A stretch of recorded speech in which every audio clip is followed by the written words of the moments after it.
troisième et dernier principe directeur du procès civil que l'on envisagera ici, paragraphe 3, le principe du contradictoire. Alors le principe du contradictoire, le code de procédure civile parle d'ailleurs plutôt de principe de la contradiction, du moins dans les textes initiaux, dans les textes originels. Les textes les plus récents et la doctrine aussi préfèrent souvent parler du principe du contradictoire pour marquer que ce que les textes exigent, ce n'est pas une contradiction effective. C'est une possibilité pour chaque partie de défendre sa cause, de soutenir la contradiction. Et par conséquent, ce qui garantit, c'est davantage le contradictoire que la contradiction. On reprendra ici cette expression. Eh bien, ce principe du contradictoire ou de la contradiction, par conséquent, c'est certainement le principe directeur le plus important qui soit. Et en effet, les deux autres, le principe accusatoire, le principe dispositif, sont fonction, on l'a dit, d'un choix politique qui est un choix, sinon totalement libre, du moins un choix qui peut déterminer des arbitrages assez variables. Le principe de la contradiction, c'est un principe absolu, un principe qui n'est pas négociable, qui n'est pas amendable. Au fond, la contradiction, c'est l'essence même du procès contentieux, l'essence même de la matière contentieuse. Le procès lui-même n'est pratiquement que contradiction, échange, opposition d'arguments qui doivent aboutir à une solution tranchée par le litige.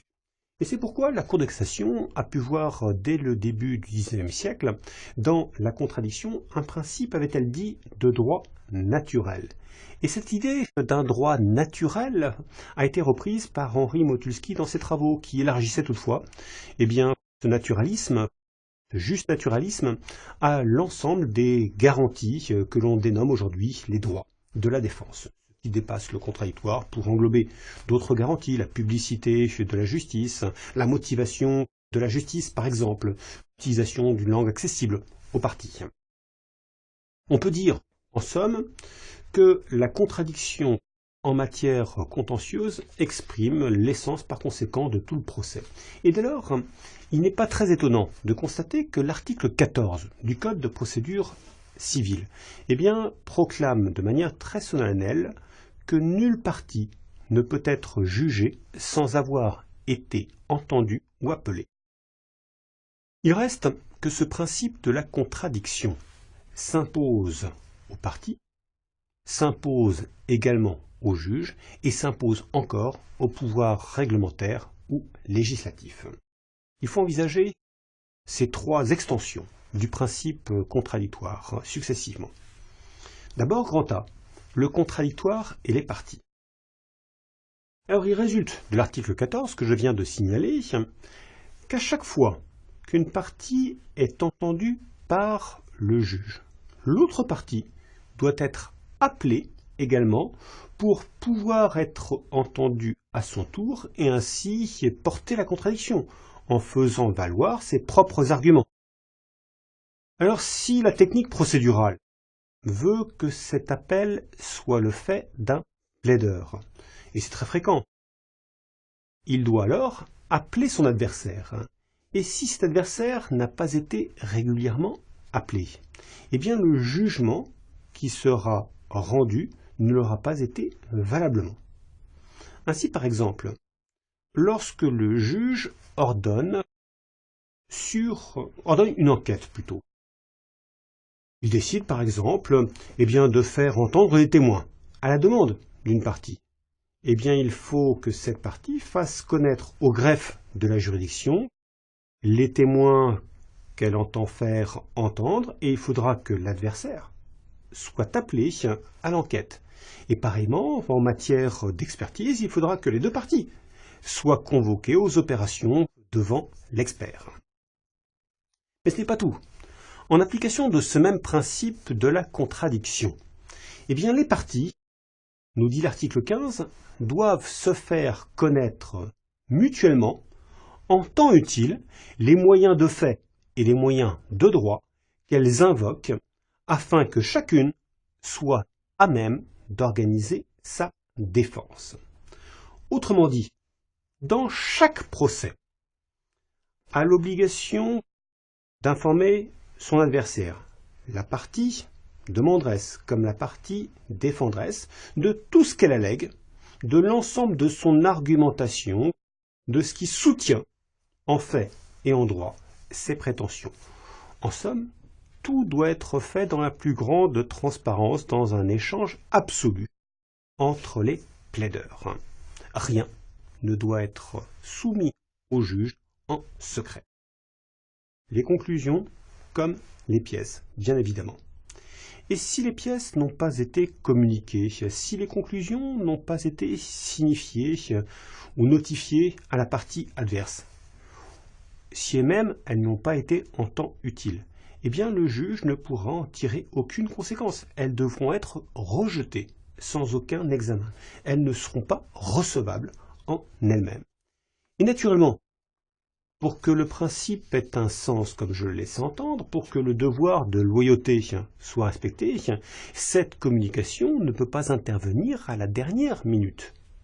Elle doit intervenir en amont de telle sorte que l'adversaire puisse en prendre connaissance et puisse y répondre s'il y a lieu.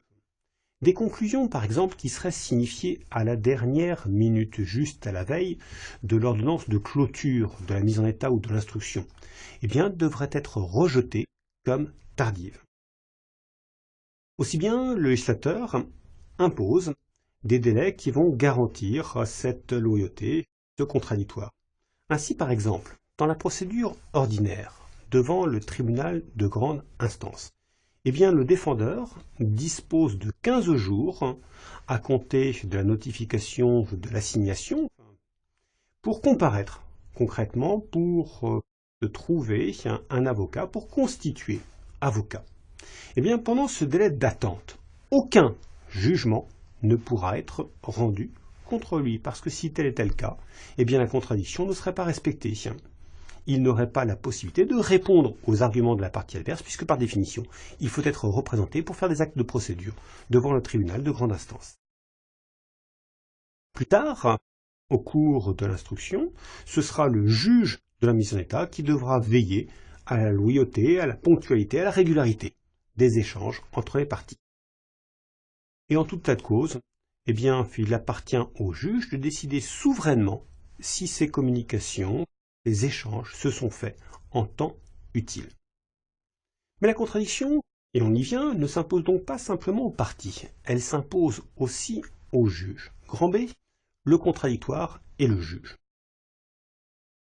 Alors par exemple, le juge de la mise en état, lorsqu'il fixe des délais, et on verra tout à l'heure qu'il fixe des délais très importants pour rythmer ce qu'on appelle la mise en état, l'instruction des litiges, au moins dans les circuits longs, dans la procédure ordinaire contentieuse devant le tribunal de grande instance.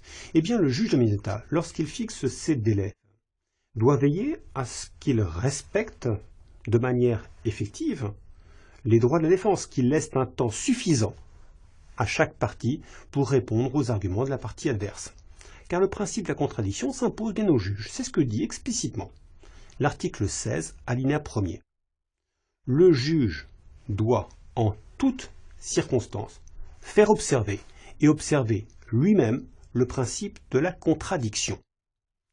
Et il en résulte évidemment que la formation de jugement, au même titre d'ailleurs que le juge de la mise en état, doit veiller au respect de cette contradiction, de ce contradictoire. Le juge, est-il dit, alinéa 2 du même texte, ne peut retenir dans sa décision les moyens, les explications et les documents invoqués ou produits par les parties que si celles-ci ont été à même d'en débattre contradictoirement. Alors, on l'a déjà dit, il en résulte cette conséquence particulière que le juge peut écarter des débats, et même doit en vérité écarter des débats, les pièces qui n'ont pas été communiquées en temps utile, sauf, le cas échéant, à prolonger les opérations d'instruction pour permettre de nouveaux échanges respectueux, ceci, du principe de la contradiction.